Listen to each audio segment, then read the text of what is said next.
My sister demanded I give her my baby when he's born because she was meant to be a boy mom. You need to give me your baby when he's born, my sister Carly said, cornering me in the kitchen and grabbing my arm like I owed her something. I thought I heard her wrong since we were supposed to be celebrating. Just 10 minutes ago, my husband Zach and I had announced we were having a boy, and now she was saying this to my face. You're out of your mind. Why would you say that to me? I asked her. I was meant to be a boy mom, she said, stepping closer.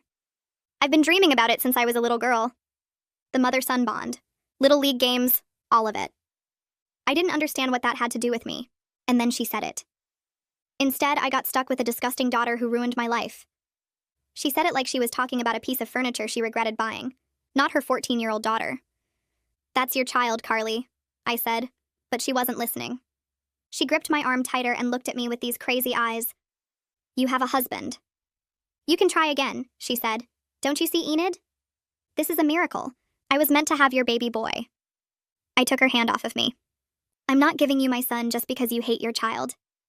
She gritted her teeth, and I could tell she was wondering why I wasn't bowing at her feet and saying I would do whatever she wanted. You don't even want to be a mom that badly. Her voice cracked. I would cherish every second with him. But you didn't even cry when you found out you were pregnant. That's when Zach appeared in the doorway, and from the sick look on his face, I could tell he heard what she was demanding of me. His face went hard, and he stepped between us. Get away from my wife. Carly didn't flinch. Stay out of this. This is a family matter. You're going to leave, he said, his voice low and steady. And you're never going to speak to her again. Do you understand me? She looked at him like he was an ant, then passed him directly at my stomach. A smile spread across her face. It was slow and certain.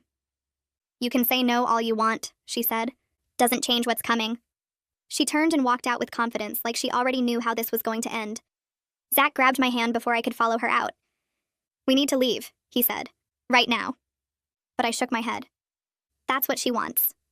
She wants to blow everything up and make me look crazy. If we leave now, she wins. Zach looked at me like I was making a mistake, but he didn't argue. We walked back into the living room, and I knew immediately that Carly had told a twisted version of what just happened. She was curled into Mom on the couch, sobbing like someone had died. Dad was standing by the window with his arms crossed, jaw tight, refusing to look at me. And Carly's daughter Jordan was in the corner by the bookshelf, pressed against the wall like she was trying to disappear. The only sound was Carly's crying. I wasn't going to let her control this. She just asked me to give her my baby, I said, loud enough for everyone to hear. Those were her exact words. She cornered me in the kitchen, grabbed my arm, and told me I need to hand over my son when he's born. I waited for the shock, for the outrage, for someone to turn to Carly and demand to know what she was thinking. Mom looked up at me. Her face was calm. We know, she said. She told us. Okay, I said slowly. And we think you should consider it. I laughed because there was no way I heard that right, but nobody else was laughing. Dad was still staring out the window. Carly had stopped crying and was watching me through her fingers. Even Zach had gone still beside me. I'm sorry, I said. You think I should consider giving my baby away? Not giving him away, Mom said like I was being dramatic. Just letting Carly be more involved. Maybe even... She paused, choosing her words carefully. Maybe even letting her take the lead on raising him. You could still see him. You'd still be his mother. But Carly would be his primary caregiver. That's insane! Is it? Dad finally turned from the window. His voice was calm, but there was an edge underneath it. You work constantly. You've said yourself you weren't even trying to get pregnant. You didn't even seem that excited when you found out. I was excited, I said. I was in shock. There's a difference. Carly has been wanting this for 14 years, Mom said. She's read every parenting book. She's taken classes. She would be home with him every single day while you're at the office. I'm not quitting my job to prove I deserve my own child. See, that's the problem, Dad said. It's always about you. What you want. What you're willing to sacrifice. Have you even thought about what's best for the baby? I felt like I was in an alternate universe. These were my parents, the people who raised me. And they were standing in this living room telling me to hand my son over to my sister like he was a borrowed car.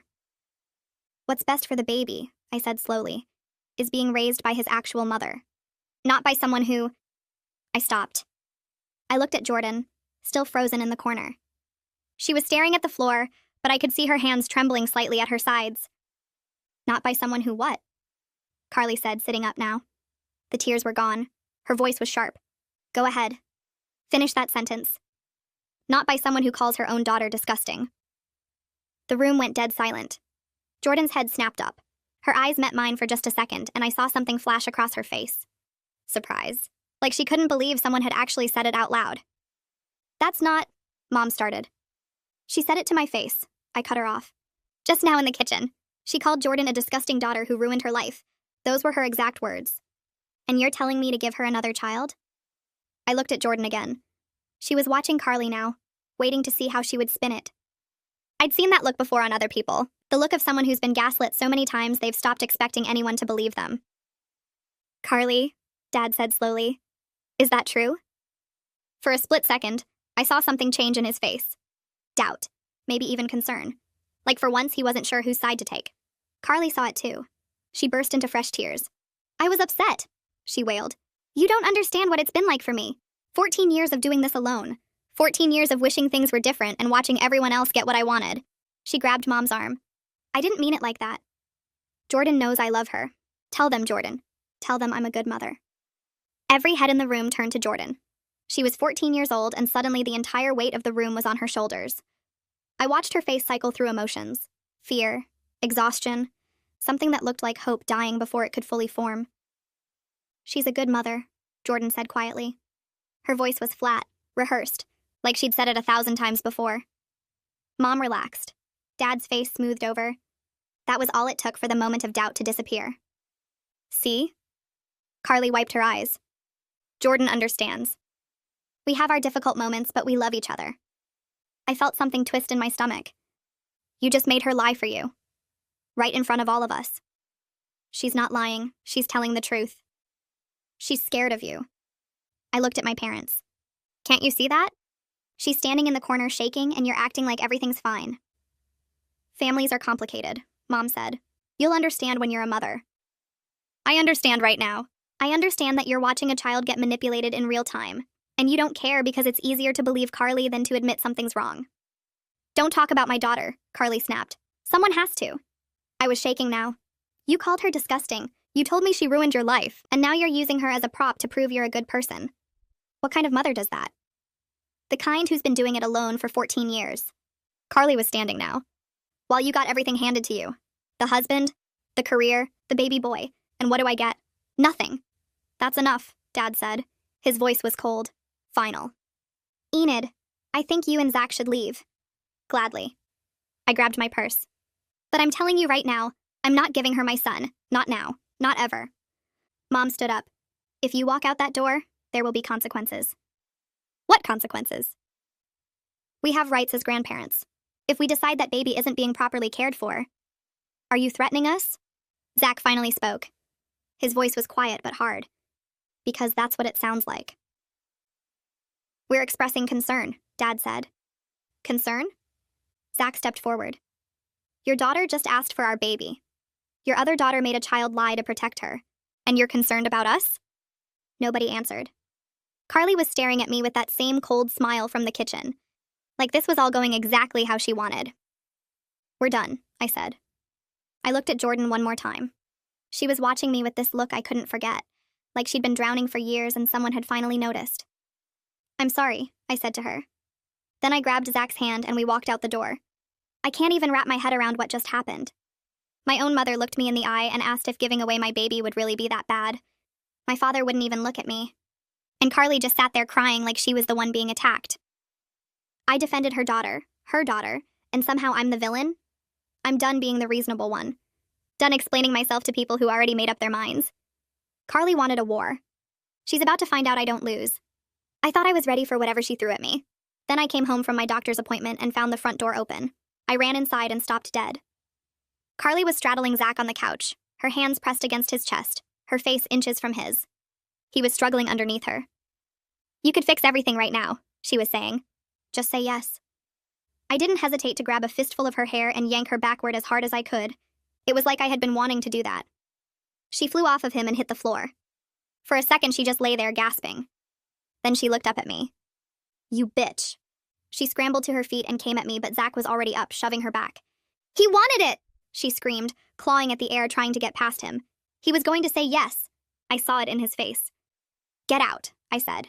Get out of my house right now. Or what? You'll call the police? She laughed, and out came this sharp, unhinged sound. And tell them what? That your sister came over to talk? That she sat too close to your husband? Who do you think they're going to believe? The pregnant woman who cuts off her whole family? Or the poor grieving widow just trying to be part of her nephew's life? They'll believe the security camera, I said. Carly froze. What? The one in the living room, the one that's been recording since you forced your way in. Her face went white. I was bluffing. We didn't have a camera, but she didn't know that. You're lying. Try me. For a long moment, nobody moved. Then something changed in Carly's face. The desperation melted away and something colder took its place. Fine, she said.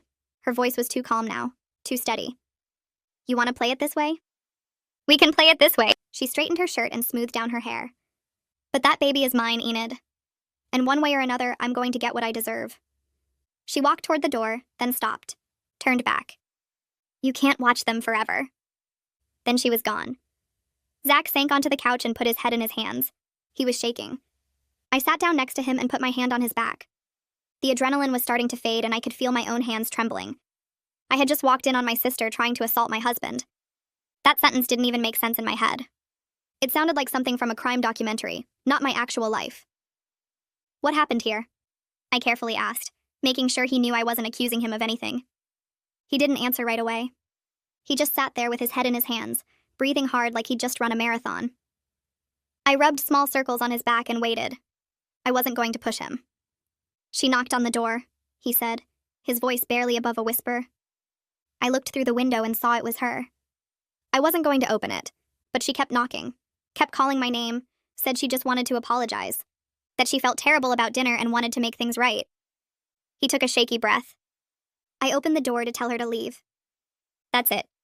Just to tell her to go away, but she pushed past me before I could stop her. Zach. She started talking about how you don't understand, how hormones make pregnant women irrational, how I seemed like a reasonable person and maybe I could help her. He looked up at me with red-rimmed eyes. He looked so small in that moment. I hated Carly for making him look like this.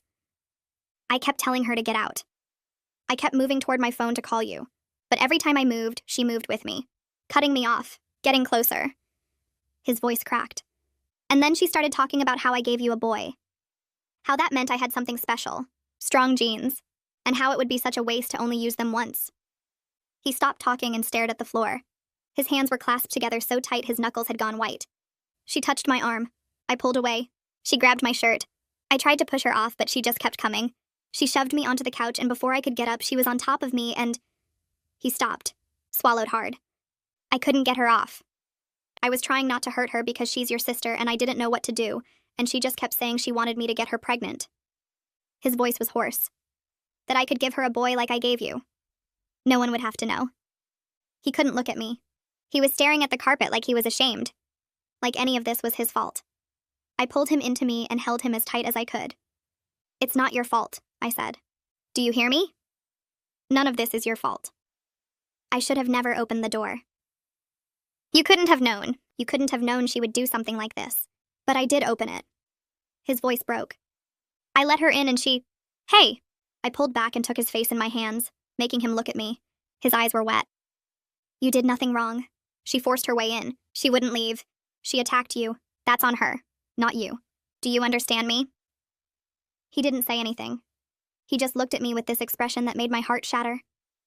Zach, I need you to hear me. This is not your fault.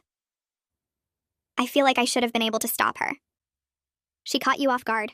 She manipulated her way in. That's what she does. That's what she's always done. I wiped a tear from his cheek with my thumb. You are not responsible for what she did to you. He buried his face in my shoulder and I felt him shaking against me. My husband. The strongest person I knew was broken down by my own sister. I held him and let him fall apart because that's all I could do. We sat like that for a long time. I don't know how long. I just held him and let him cry and tried to make sense of what had just happened. My sister had tried to assault my husband to get herself pregnant. I kept turning that sentence over in my head, trying to make it fit into reality. Carly had always been difficult, entitled, dramatic. But this was something else entirely. This was a line I never thought she would cross. And if she would do this, what else would she do? The thought hit me like ice water. I was pregnant with the baby of her dreams, and she had just proven she would do anything to get what she wanted. We need to do something. I said quietly. We can't just let this go. Zach pulled back and wiped his face. You heard her. She's already figured out what she's going to say. Grieving widow, crazy pregnant sister. Who are they going to believe? So what do we do? I thought about my parents. How they'd sided with Carly at dinner. How they'd threatened me with grandparent rights. If I told them what happened, they'd find a way to make it my fault. They'd say Zach misunderstood. They'd say Carly was just emotional. They'd twist it around until I was the villain again. We were on our own. No family, no support. Just us against whatever Carly was going to do next. I don't know, I admitted. But we have to be ready. Because she's not going to stop. Zach nodded slowly. He still looked shaken, but something harder was settling into his face. If she comes back here, I'm calling the police. I don't care what she says. I don't care who believes what. She's not stepping foot in this house again. Agreed. We sat there in the quiet, holding hands, trying to figure out how everything had gone so wrong so fast. I kept thinking about the look on Carly's face when she left. That cold certainty. Like she already knew how this was going to end. My sister had tried to assault my husband to get herself pregnant. I didn't know how to process that. I didn't know if I ever would. We just held each other and tried to breathe. An hour later, the doorbell rang again. Zach went stiff beside me. If that's her, I'll check. I looked through the peephole. It wasn't Carly. It was Jordan. I opened the door and she was standing there hugging herself, trembling so hard her teeth were chattering. Her eyes were red and swollen. And there was a bruise across her left cheek, dark purple against her skin. Jordan, what happened? She tried to speak, but all that came out was this tiny broken sound. Come inside, I said, pulling her in. You're safe now. Come inside. Zach wiped his face quickly and got her water while I sat her on the couch. She couldn't stop shaking. Every few seconds, she'd flinch like she was bracing for a blow that wasn't coming. Take your time, Zach said softly, handing her the glass. His hands were still trembling from what had happened, but he pushed it aside. You're okay now. Jordan took a shaky breath. She came home angry. I heard the car, the way she slammed the door. I went to my room, but she came and found me. What did she do? Jordan's eyes went distant. She was screaming before she even got up the stairs. Saying it was my fault. That everything wrong in her life was because of me. She sniffled hard. She grabbed my hair and dragged me into the hallway. I tried to cover my face, but she just kept hitting me. She touched her bruise and winced. She said if I had just been a boy, none of this would be happening. She said she spent 14 years looking at me and feeling sick. She said my dad would still be alive if I hadn't disappointed him so much that he didn't want to live anymore. Jordan, she kicked me. Jordan's voice went flat. Number. When I was on the floor, she kicked me in the stomach and called me worthless. And then she grabbed my arm and threw me out the front door and told me if she ever saw my face again, she'd make me regret it. She looked up at me with hollow eyes. I didn't know where else to go. I pulled her into a hug. She was so thin, so small. You're staying here, I said. With us. You're not going back to her. She'll come looking for me. Let her come. Zach sat down on the other side of Jordan and put his hand on her shoulder. She flinched at first, then relaxed. You're safe, he said. She's not going to hurt you again. Jordan looked between us. I could tell she seemed confused, hopeful, terrified it wasn't real. She started crying then. Not loud, just these quiet, exhausted tears that had been held back for too long. I held her and let her cry. This whole day has been a mess. I walked into my own house and found my sister on top of my husband. She looked me dead in the face and said he wanted it. Then she went home and beat her 14-year-old daughter until she ran away. And somehow, my parents still think I'm the problem. I don't even have words for this. What kind of person does these things? I'm not just protecting my baby anymore. I'm protecting Jordan too. Wait until you hear what Jordan told me. Carly just lost the only person she had left. She doesn't even know it yet. Jordan told me everything that night. After she stopped crying, after Zach made her something to eat, after the shaking finally stopped, she started talking. And once she started, she couldn't stop. You know, she only named me Jordan so she could pretend I was a boy, she said quietly. We were sitting on the couch together. Zach was in the chair across from us. I looked at her. What do you mean?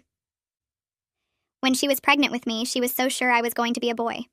She had the nursery ready, blue walls, baseball posters, the whole thing. Jordan pulled her knees up to her chest. And then I came out wrong. You didn't come out wrong, Zach said. You came out a girl. There's nothing wrong with that. Try telling her that. Jordan almost smiled, but it didn't reach her eyes. She kept the name anyway. Told everyone it was unisex. But I know the real reason, so she could call me by a boy's name and pretend, at least a little bit, that she got what she wanted. I reached over and put my hand on her arm. How long have you known this? Forever. She never let me forget it. Jordan's voice was flat. That's why she used to shave my head. I remember that. Everyone would tell Carly to let Jordan's hair grow, that she would look so beautiful with long hair. But Carly always refused. Always had the same excuse. Every few weeks when my hair started to grow out, she'd sit me down in the bathroom and shave it all off, Jordan continued. Because it was easier to manage, I finished off for her. Yeah. Jordan looked down at her hands on her lap. She didn't want me to look like a girl. Zach leaned forward. How long did that go on? Jordan touched her hair, shoulder length now, tangled and messy from running here. Until I was 11. That's when I started fighting back. Really fighting. Screaming, locking myself in my room. She couldn't hold me down anymore, so she stopped. She let out a bitter laugh. This is the longest it's ever been. 14 years old and I'm finally allowed to have hair past my ears. Lucky me. The sarcasm in her voice was sharp, but I could hear the pain underneath it. And no one could help no matter what. My teacher saw the bruises, but she always had an excuse. I fell. I was playing rough. I was a difficult child. And everyone believed her because she's so good at being the victim. She looked at me. You saw it at dinner. The way she turned it around on you. I saw it, I nodded. I just didn't understand how deep it went. I thought about all the family gatherings over the years. All the times I'd seen Jordan sitting quietly in the corner. All the times I'd noticed something seemed off but told myself it wasn't my business. I should have said something. I should have done something. It goes all the way down. Jordan picked at a thread on the couch cushion. She only let me wear boys' clothes. Jeans, t-shirts, nothing with flowers or pink or anything girly. When I started middle school, teachers asked questions, so she let me wear some girl stuff to school. But at home, it was back to the same thing. Zach shook his head. And let me guess. She used that grieving widow raising a difficult daughter all by herself, excuse that she loves so much when questions start getting heavy. Jordan laughed bitterly. Yeah, everyone constantly feels sorry for her. That's her whole thing. She makes people feel sorry for her, and then she gets whatever she wants. She stopped suddenly, looked down at her hands. I shouldn't be telling you all this. She's still my mom. I know that sounds stupid, but it doesn't sound stupid, I said. She's your mom. Of course you have complicated feelings. But Jordan, what she's done to you isn't okay. None of it is okay. Jordan was quiet for a moment. Do you actually believe me? The question was so small, so fragile, like she was bracing herself for me to say no. Of course I believe you.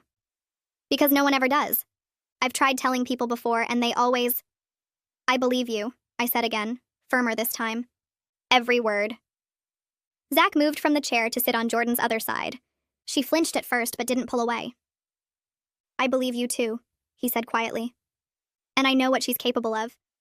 She hurt me today. What she did to me. He paused, his jaw tightening. You're not alone in this. Not anymore. Jordan looked at him with something like recognition, like she finally had someone who understood. She used to tell me things when I was little, Jordan continued, her voice steadier now. Things I believed because she was my mom and I didn't know any better. Like what? Zach asked. Jordan was quiet for a moment. She opened her mouth to speak, then closed it. She tried again. That I was supposed to be a boy. I ruined her life by being born wrong. She convinced me that my dad died because he was so disappointed in me he didn't want to live anymore. Jordan, I grabbed her hand. That's not true. None of that is true. I know. Now. She squeezed my hand back. But when you're 6 years old and your mom tells you your dad killed himself because of you, you believe it. You believe it for a long time. Her voice cracked on the last word and she had to stop. She pressed her hands against her eyes and took a shaky breath. Take your time, I said softly. You don't have to tell us everything tonight. No, I want to. I need to. She dropped her hands and looked at me with wet eyes. I've been holding this in for so long. I just need someone to finally know. The room went quiet. Zach reached over and put his hand on Jordan's shoulder. She looked surprised, but she didn't pull away. You can let it all out, Zach softly said. Cry, scream, talk to your heart's content. We're here for you. For once, Jordan felt comforted, so she continued. There was this one time. I was 9. I'd saved up my allowance and bought a dress from a thrift store. Yellow with little flowers on it. I hid it in the back of my closet and only wore it when she wasn't home. She paused. She found it. dragged me into the living room and made me watch while she cut it into pieces with scissors. She said if she ever caught me wearing girl clothes again, she'd make sure I regretted it. Jordan's hands balled into fists. I was 9. What kind of person does that to a 9-year-old over a dress? I could end her, I said. The words came out before I could stop them. I'm sorry. I know she's your mom, but I could actually end her for doing that to you. Jordan stared at me. I don't think anyone had ever been angry on her behalf before. Zach put his hand on her shoulder. And when I was 10, I painted my nails. Just clear polish. You could barely even see it. Jordan's voice was shaking now, but it wasn't sadness anymore. It was anger.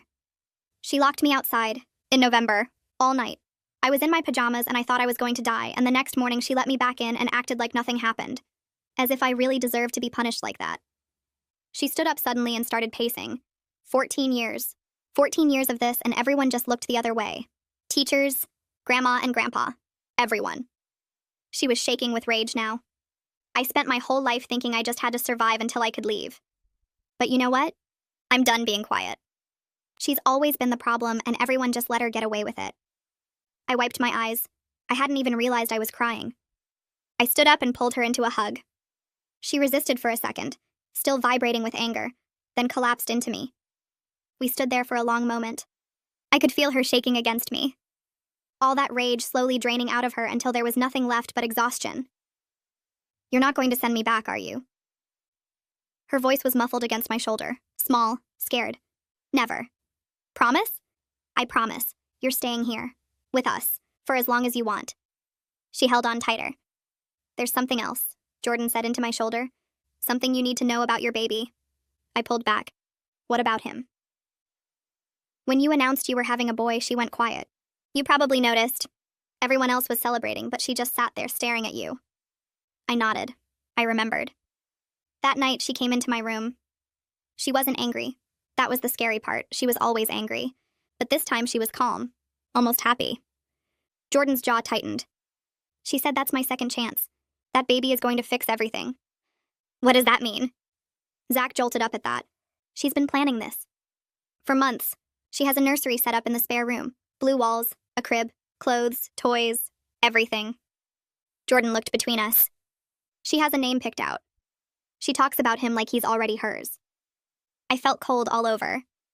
She's not going to stop, Jordan said. She's never going to stop.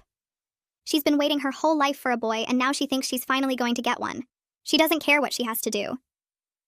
I thought about Carly on top of my husband. I thought about Jordan's bruise, the years of abuse, the nursery waiting for my son. She's not getting him, I said. She's not getting you either. Jordan looked at me. Her eyes were red and swollen. She looked exhausted, wrung out, like she'd just run a marathon. She always wins, Jordan declared. Not this time, I shook my head. Jordan didn't say anything. She just leaned into me and closed her eyes. Zach came over and put his arms around both of us. We stood there in the quiet, the three of us, holding each other up. For the first time in her life, Jordan wasn't alone. And neither were we.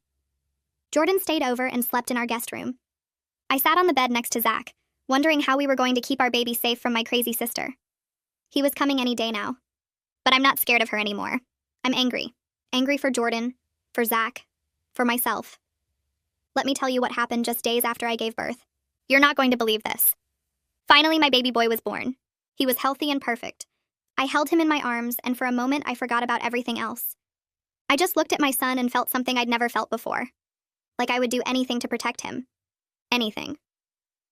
We came home from the hospital 2 days after that.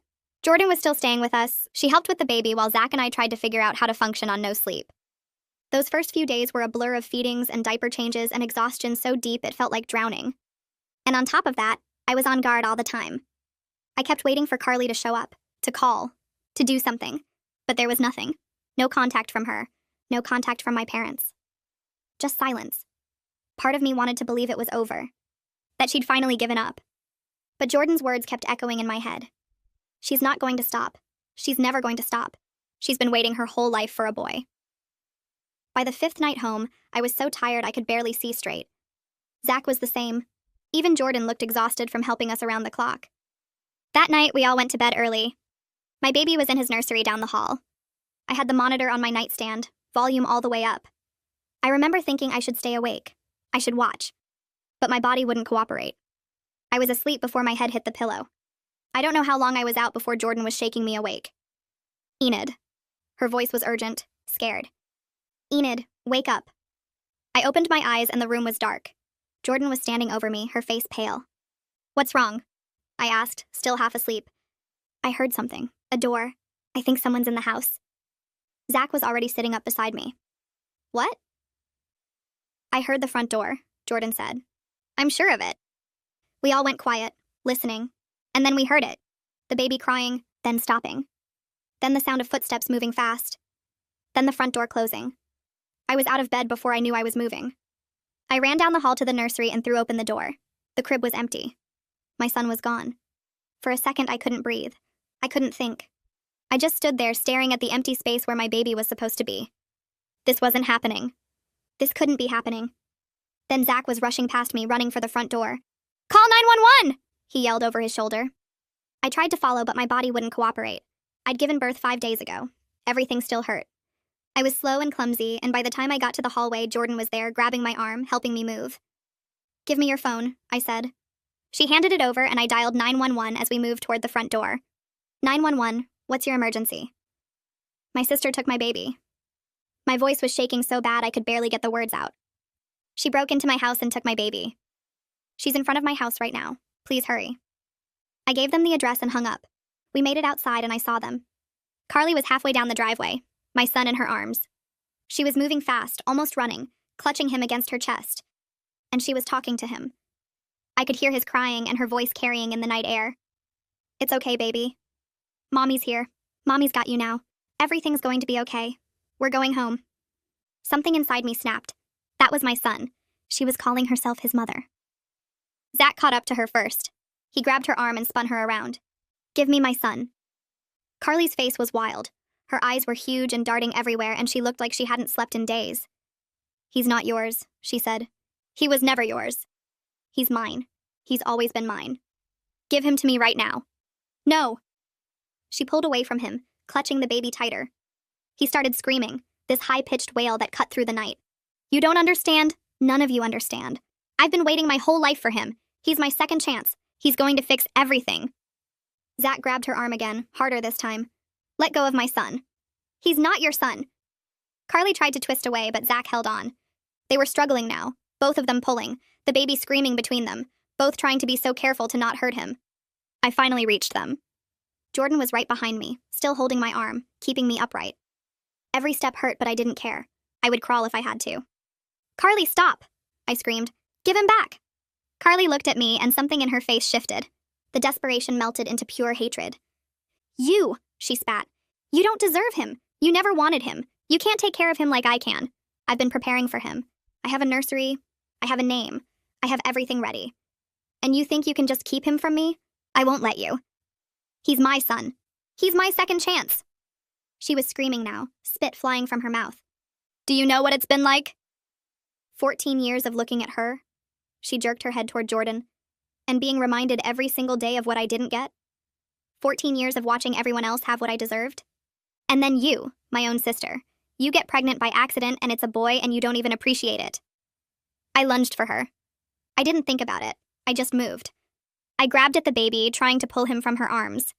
She held on tight, yanking him back, and for a horrible moment we were both pulling on him, my son screaming between us. Let go! Carly shrieked. He's mine! Jordan jumped in. She grabbed Carly's arm and tried to pry it off the baby. Let him go. This is crazy. Just let him go. Carly's head snapped toward Jordan and her face twisted into something ugly. She let go of me with one hand and slapped Jordan across the face. Hard. The sound cracked through the air. You, Carly hissed. This is all your fault. If you had just been what I needed.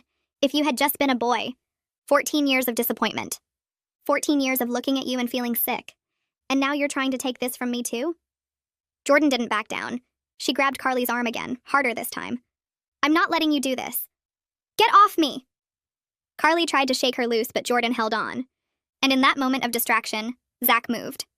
He wrapped both arms around the baby and pulled. Carly screamed as the baby was ripped from her grip. Zach stumbled backward, clutching our son against his chest, and then he was handing him to me, pressing him into my arms. I was holding my baby. I was holding him. He was safe. He was here. He was mine. Carly lunged for us, but Zach stepped in front, blocking her path. She tried to get around him, clawing at the air, screaming things that didn't even make sense anymore. He's mine! You can't do this. He's supposed to fix everything. Give him back. Sirens in the distance, getting closer. Carly heard them too. For a second, something like panic flashed across her face. Then it was gone, replaced by that cold certainty I'd seen before. This isn't over, she said. I'll get him back. I'll find a way. You can't watch him forever. You can't. The police cars pulled up, lights flashing red and blue across the front yard. 2 officers got out and started toward us. Carly saw them first.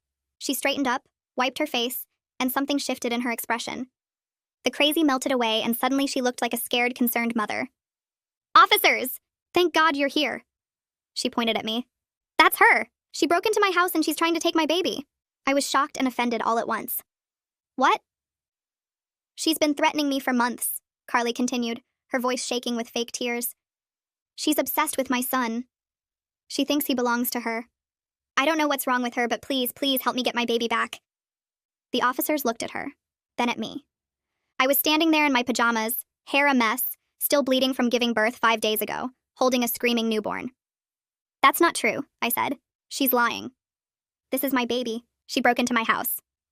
She's delusional, Carly said. Ask anyone. She's been stalking me. She's been harassing me. My whole family can tell you. The worst part about that was that our parents would somehow find a way to prove her right, and my life would be ruined forever. One of the officers held up his hand. Okay, everyone calm down. Ma'am, he looked at Carly. You're saying this is your child? Yes, his name is Michael. He's 5 days old. My blood ran cold. She knew how old he was. She'd been watching us. His name is not Michael, I said. His name is Theo. And I gave birth to him. You can check the records. She's lying, Carly screamed, the mask slipping for just a second. Why would I lie about my own baby? The officer looked between us. Do either of you have identification? I do, Zach stepped forward. I'm the father. I have my ID and I have pictures from the hospital. My wife gave birth 5 days ago. This woman, he pointed at Carly, is her sister. She's been harassing us for months trying to take our baby. That's not true. Carly was crying now, real tears or fake ones, I couldn't tell anymore. He's not the father. He's lying. They're all lying. The other officer was looking at Jordan, at the red mark on her face. What happened to you? Jordan's voice was steady. She hit me. Just now, when I tried to stop her from taking the baby. She's my daughter, Carly said quickly. She's troubled. She makes things up. She's been in therapy for years. You can ask anyone. I'm not making anything up. Jordan's voice cut through the night. She broke into their house with a key she's had since before they changed the locks. She went into the nursery and took the baby out of his crib. I heard her. I woke them up. And when I tried to stop her, she hit me. Just like she's been hitting me my whole life. Jordan, stop it, Carly hissed. Tell them the truth. I am telling them the truth. For the first time in 14 years, I'm telling the truth. The officers exchanged a look. One of them spoke into his radio, confirming our address, asking for backup. The other one turned to Carly. Ma'am, I'm going to need you to step away from the baby. No, you don't understand. He's mine. Ma'am, I've been waiting my whole life for him. The mask was gone now. Completely gone. Do you know what it's like? To want something so badly and watch everyone else get it? She doesn't even want him. She didn't even cry when she found out she was pregnant. But I would be a good mother. I would be the best mother. He's supposed to fix everything. She lunged toward me and the officers grabbed her. She fought. She kicked and scratched and screamed, calling me every name she could think of, telling the officers they were making a mistake, that the baby belonged to her, that she'd been waiting her whole life for him, that I stole him, that everyone was lying, that Jordan was a troubled child who made up stories. They had to force her arms behind her back, had to put her in handcuffs. She was still screaming when they put her in the back of the police car, still screaming as they closed the door. I watched the car pull away, lights still flashing, my son pressed against my chest, and I felt him breathing. It was over. Carly was charged with breaking and entering, attempted kidnapping, and assault. The prosecutor added child abuse charges after Jordan testified about everything she'd been through. My parents tried to defend Carly at first, tried to say she was confused, that she needed help, not prison. But when Jordan took the stand and told the court about the head shaving and the yellow dress, and the night she spent locked outside in November and every other thing Carly had done to her for 14 years, they went quiet. They didn't testify on Carly's behalf. They didn't testify at all. Carly was sentenced to 20 years.